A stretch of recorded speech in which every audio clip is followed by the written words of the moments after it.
कोलकात्यात निवासी डॉक्टरवर झालेल्या अत्याचाराचे पडसाद आता महाराष्ट्रात देखील उमटायला सुरुवात झालेली आहेत। कारण महाराष्ट्रातील अनेक निवासी डॉक्टरांनी आजपासून काम बंद आंदोलन जे आहे ते पुकारलेलं आहे। ससून रुग्णालयाच्या बीजी मेडिकलच्या विद्यार्थ्यांनी देखील आजपासून संप जो आहे तो पुकारलेला आहे। काळ्या फिती लावत कोलकात्यात झालेल्या घटनेचा जाहीर निषेध करत वी वॉन्ट जस्टिसचे नारे देत जे आहेत ते जवळपास 600 पेक्षा अधिक जे निवासी डॉक्टर्स आहेत त्यांनी या ससून रुग्णालयाच्या पायऱ्यावरती आता आंदोलन सुरू केलेले पाहायला मिळते। खरं तर कोलकात्यात निवासी डॉक्टर महिला डॉक्टरवर बलात्कार करून तिची हत्या जी आहे ती करण्यात आलेली आहे आणि त्याच हत्येचे पडसाद आता महाराष्ट्र मेडिकल कॉलेजमध्ये देखील उमटायला सुरुवात झालेली आहेत। आपल्यासोबत काही निवासी डॉक्टर आहेत, त्यांच्याकडनं जाणून घेणार आहोत।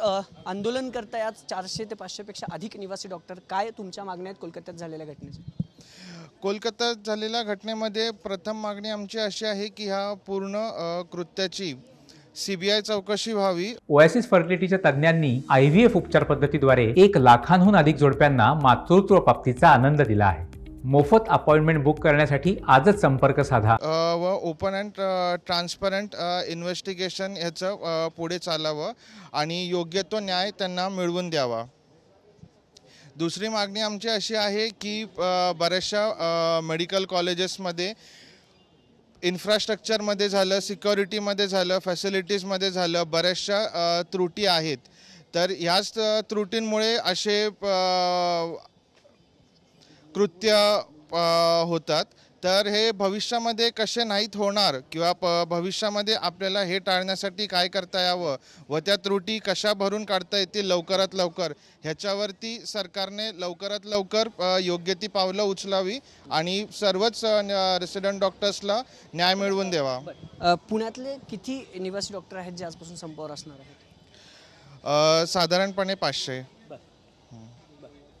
आपल्यासोबत काही महिला निवासी डॉक्टर देखील आहेत। ताई, काय सांगशील कलकत्त्यात झालेल्याच्या जो प्रकार झाला त्याच्यात महाराष्ट्रभर तुम्ही काम बंद आंदोलन केले, काय मागणी करता? आमच्या मागण्या खरं तर मेनली आमच्या मागण्या आहेत की तुम्ही जी प्रशासनाने आम्हाला जी सिक्युरिटीची व्यवस्था आहे, जसा एक पेशंट आमच्यासाठी पेशंट आहे, तो पुरुष किंवा महिला नाही आहे, तशीच एक डॉक्टर एक पुरुष किंवा महिला नसून एक डॉक्टर आहे।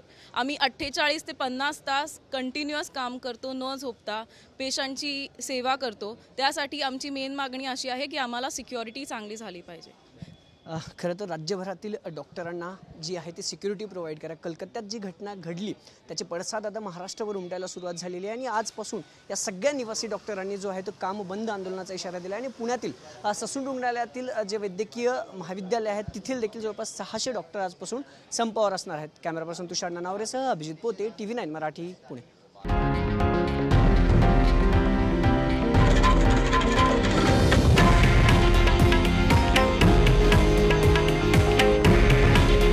हे आहे देशातील नंबर 1 न्यूज नेटवर्क आणि आपण पाहत आहात TV9 मराठी। काळजी तुमची, हित महाराष्ट्राचं।